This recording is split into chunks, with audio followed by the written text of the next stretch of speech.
मेरे गुरु महाराज साहब बोला कि बच्चा मैं वहीं से आया हूँ जहाँ तुम्हारा घर है और तुमको घर पहुँचाना ही मेरा काम है।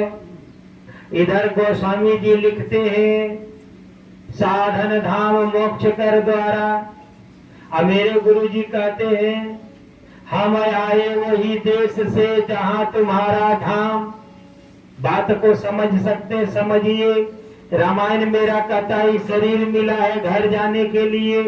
कहाँ घर? धाम मने घर। ये शरीर साधन है घर जाने के लिए, है ना।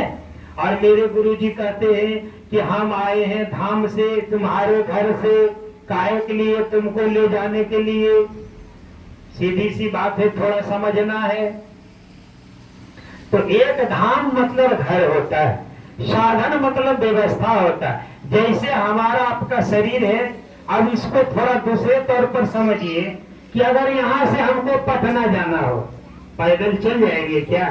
नहीं जाएंगे, कोई ना कोई तो साधन होगा। अरे अगर ट्रेन से जाएंगे तो यहाँ से क्या करेंगे? कोई मोटरसाइकिल लेंगे या कोई टेम्पो लेंगे, उसमें बैठ के मल्लेपुर जाएंगे, वहां से फिर ट्रेन में बैठेंगे, तब पटना जाएंगे।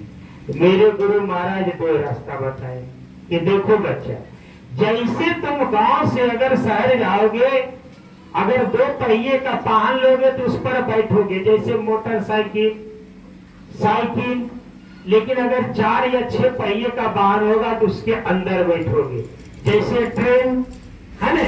अब मेरे गुरु महाराज समझाए ये शरीर है तेरा साधन है, इसके लिए अपने घर जाने के लिए।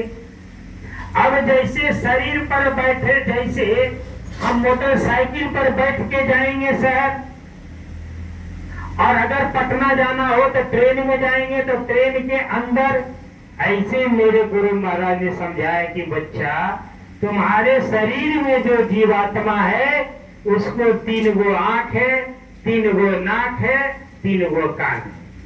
अब ये शरीर का जो आंख कान है ये बाहर की वस्तुओं को देखता है। इस वस्तु से तुम्हारी शरीर की जरूरत पूरा होगी, इस वस्तु से तुम्हारे शरीर की आवश्यकता की पूरा होगी। लेकिन अगर तेरे अंदर जीवात्मा की जो चाहत है उसको पूरा करने के लिए तुम्हारे अंदर की जरूरत पड़ेगी। अब जैसे हमको आपको प्यास लगता है, ये शरीर मांगता है, हमको आपको प्यास लगता है तो हम आप पानी पीते थे, पानी शरीर पी रहा मेरे भाई। लेकिन अगर मेरे जीवात्मा जो अंदर, उसको भी तो भूख लगता होगा। मेरे गुरु महाराज समझाए कि जैसे शरीर को भूख लगता है तो तुम अनाज खा के तृप्त करते हो, ऐसे ही तुम्हारे अंदर जो जीवात्मा है, जिसको प्राण कहते हो, रूह कहते हो, सूरत कहते हो, उसको भी भूख लगता है। और उसका भूख क्या है? सुमरन, ध्यान और भजन। उसके लिए क्या करना है?